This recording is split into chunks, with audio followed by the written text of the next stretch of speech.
Tee Higgins got the bag on Sunday night. We'll tell you what it means for his dynasty value next.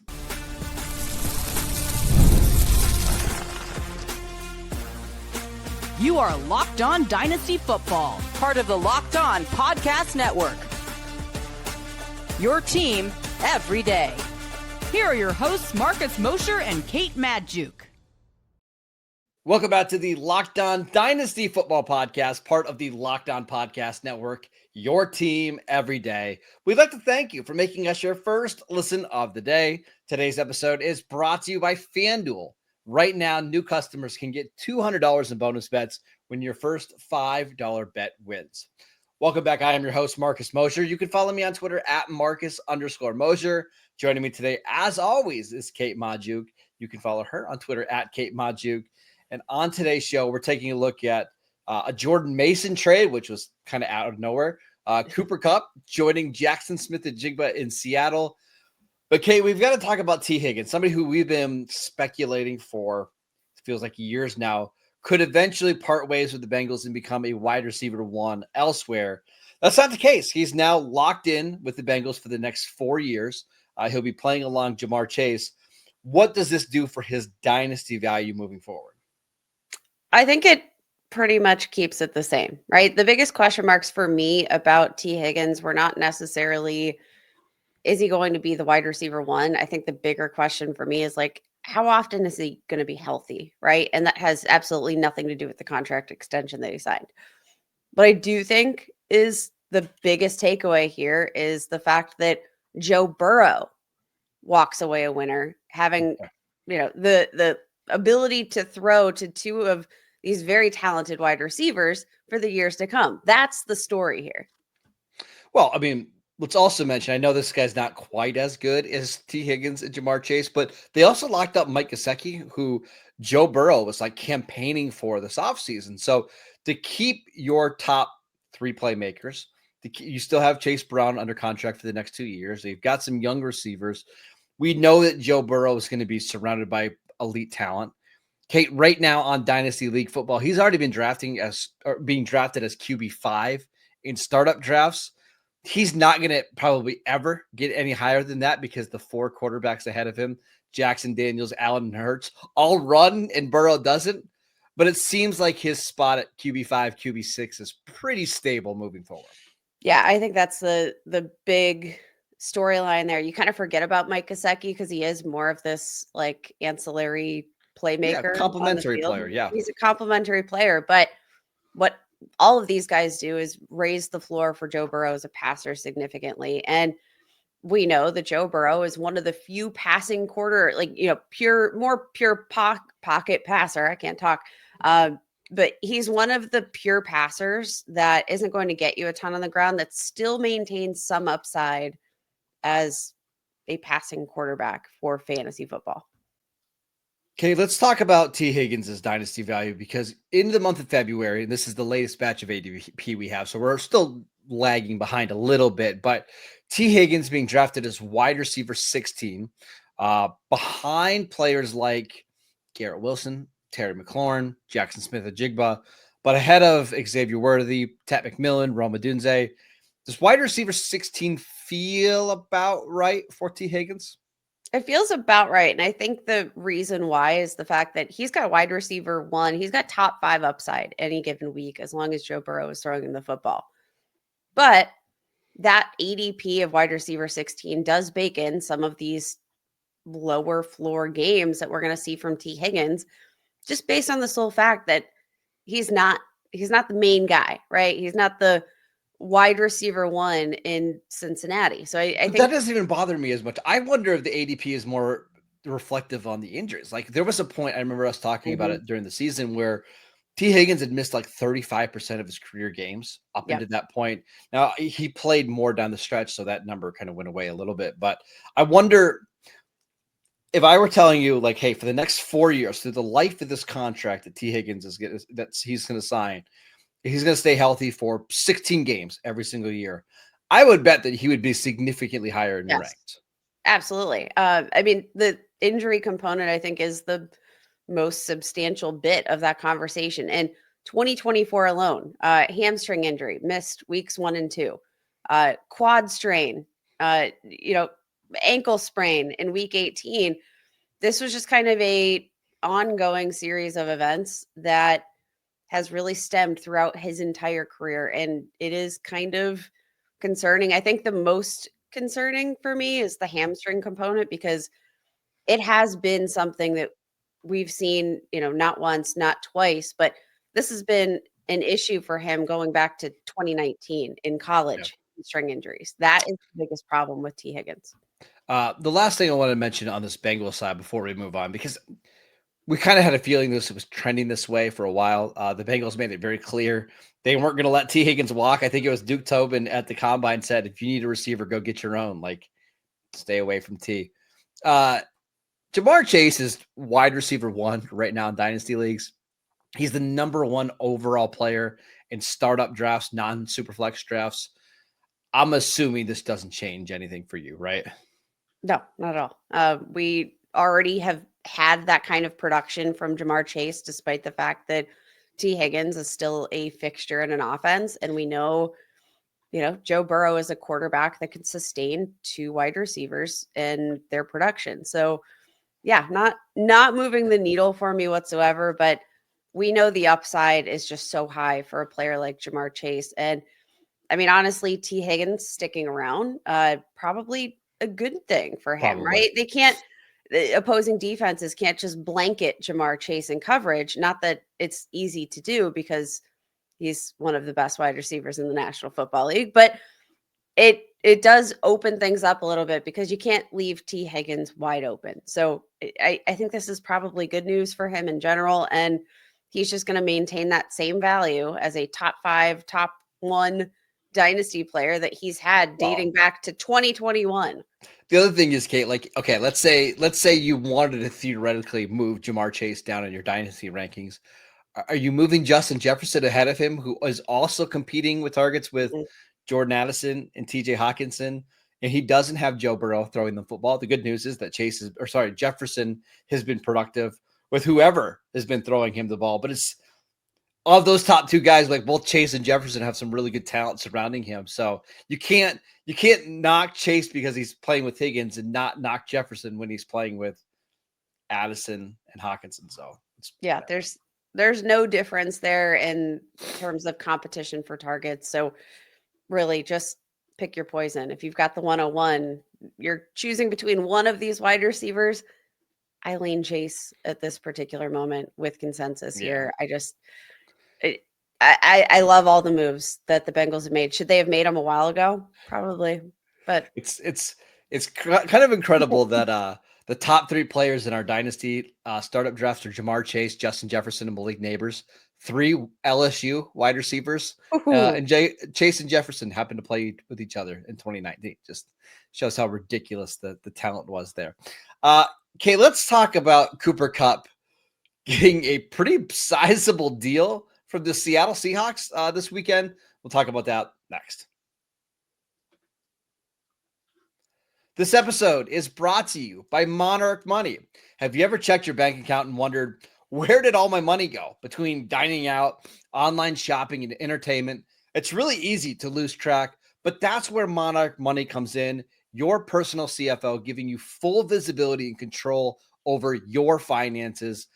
Monarch Money isn't just a budgeting app. It's a complete financial command center. You can track all of your accounts, your investments, your spending all in one place so that you can stop managing your money and start building your wealth. When I started using Monarch, I was realizing how much money I was wasting on just random stuff like food delivery, coffee. But now I'm budgeting smarter and I'm saving more. Take control of your finances with Monarch Money. Use promo code LOCKEDONNFL at monarchmoney.com for 50% off your first year. That is monarchmoney.com, code LOCKEDONNFL for half off your first year. This episode is brought to you by FanDuel. March Madness is here, and FanDuel is giving you a chance to get in on the action like never before. Right now, new FanDuel customers can get $200 in bonus bets when your first $5 bet wins. That is $200 extra bucks to use on everything from buzzer beaters to Cinderella stories, and even who's cutting down the nets at the end of the tournament. I've got my eye on a couple underdogs this year. I'm going to save them. I'll give them to you later in the week as we get a little bit closer to the tournament. But FanDuel is making it easy to back them with spreads, totals, and game props. Visit FanDuel.com and get in on the college hoops action all the tournament long. With games happening basically every day, starting on Thursday, there's always something fun and exciting to bet on. Plus, the FanDuel app is so easy to use, and when you win, you get paid instantly. No waiting around. Visit FanDuel.com, get in on the tournament action, and let's get going. Welcome back to the Locked On Dynasty Football Podcast. We'd like to thank you for making us your first listen of the day. Kate, let's talk about Cooper Kupp, who was released by the Rams. I thought when he was released by the Rams, he was going to have to sign like a 1-year, $10 million prove-it deal. Nope, he signs a deal with the Seahawks, 3 years, $45 million, with incentives to make even more than that. Does this concern you? Not from Cooper Kupp, because I don't think he has a ton of dynasty value left, but does this concern you if you're a Jaxon Smith-Njigba dynasty manager? No, I think this is actually a great move in terms of maybe not the target volume, because we did see a really significant target share for Jaxon Smith-Njigba here in the past season. I'm not worried about that going away, but what I do think Cooper Kupp could be signaling is that they're going to move JSN around the formation a little bit, maybe get him out of the slot, get him playing out wide a little bit, and, maybe get some higher upside plays, because we saw often enough, despite the fact that he had a great season, there was a lot of, yards after the catch that were required, right? Like they would get him a target closer to the line of scrimmage and, he would have to make the play after the catch. But some of these targets that are, a higher average depth of target, that's going to be a little more conducive to some upside. This could be great for JSN ceiling.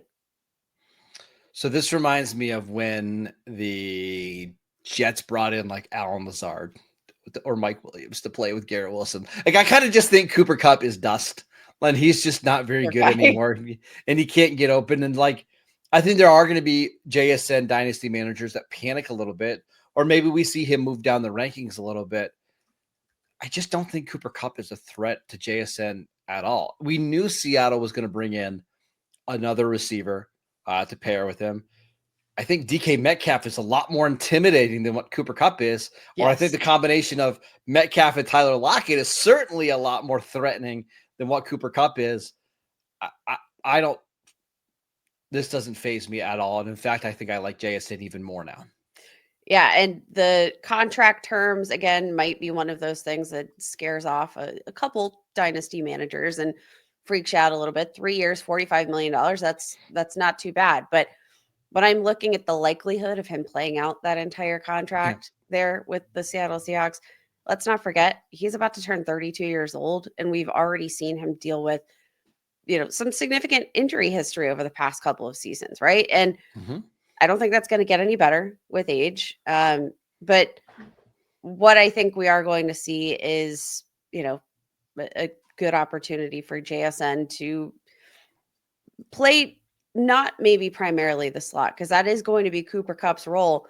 I don't think at this day and age you probably want Cooper Kupp playing on the outside quite as much. He's, average somewhere around like 30% of his snaps out wide. I don't think that's going to change much either here, especially as he ages. Like this could just be an opportunity for JSN to really take over any and all opportunities here. And I don't know, Sam Darnold, not, necessarily a lock for great production, but we mentioned the positive fit of Sam Darnold there in that Seahawks offense, just because of the type of offense they're running is going to be a little bit reminiscent. You mentioned, some of the verbiage, et cetera, going to be familiar to Darnold. Yep. I think we're in a good spot.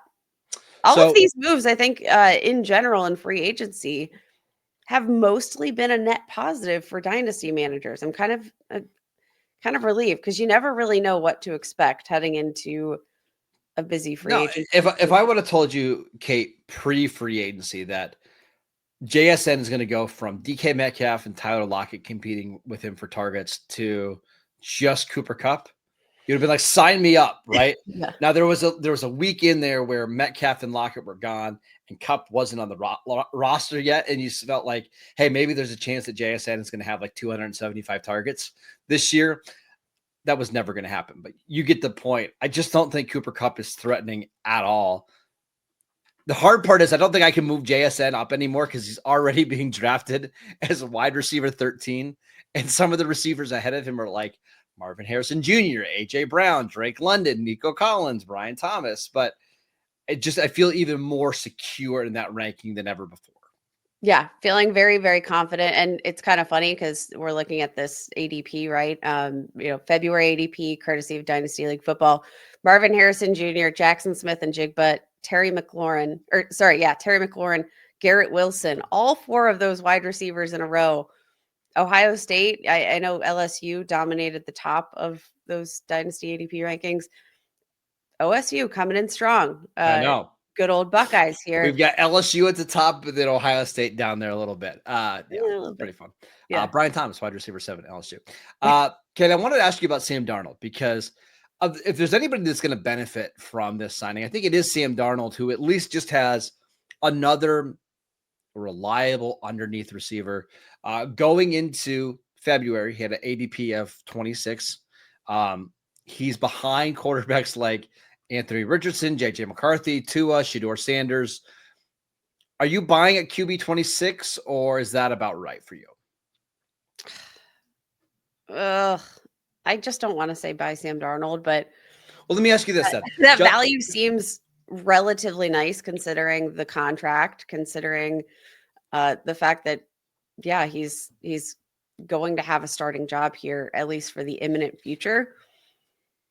But let me it's definitely not as good a situation as he had in Minnesota. No, absolutely not. And I saw a post from Pro Football Talk. They were saying this is essentially like a one-year deal for Sam Darnold. They could really easily get out of it after year 2. It's not all that different from Justin Fields, who signed a 2-year deal with the Jets, who got guaranteed money in both years. If you're asking me between Darnold and Fields for like my QB2, I would just rather have Fields. I know that Darnold's the better player. I am a Sam Darnold fan. I'm a Sam Darnold truther. But when it comes to dynasty leagues and fantasy leagues, Fields is just the much, much better option. He's got really good weapons in New York with Garrett Wilson, with Breece Hall. I think they're going to let him run a bunch. I would much rather have Justin Fields at that price tag. I mean, at that point, I think you're just looking at upside and considering which of these players has the higher ceiling. We know that both of them are playing for their careers right now. And if that's the case, if I don't have the safety of a long-term kind of deal in place and long-term feeling of security, then I think the tiebreaker is ultimately going to come down to which player would I think has a better chance to finish top 5 at their position.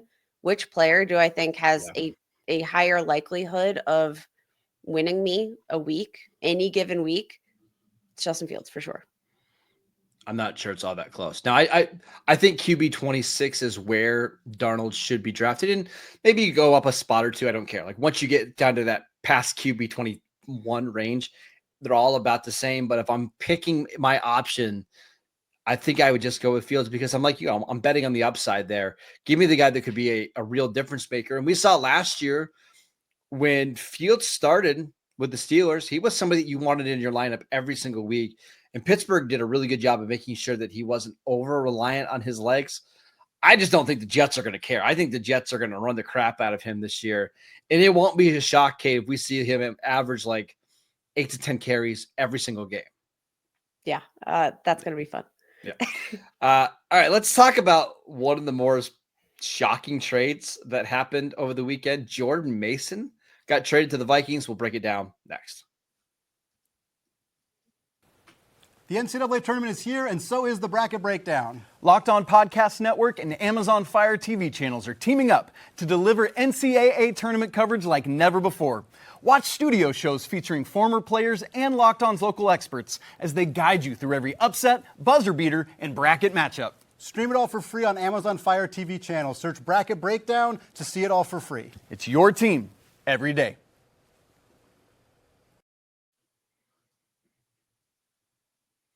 Welcome back to the Locked On Dynasty Football Podcast. We'd like to thank you for making us your first listen of the day.